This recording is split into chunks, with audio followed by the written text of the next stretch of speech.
Welcome to Taos, New Mexico. And if you want to save a lot of this, install one of these. It is a cleaning wand, sometimes called a poor man's bidet. As you can see, it's simply a kitchen sprayer on a hose that I have attached to the hot water. And all I did was buy that little T-section so that I could have my line going up into the faucet as well as my line coming down into the cleaning wand.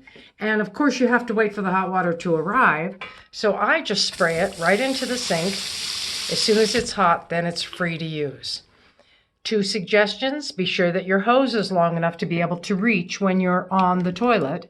That's number 1. And then number 2, if I had to change anything, I would probably figure out a way to maybe reduce the pressure on the wand and not have it full speed all the time.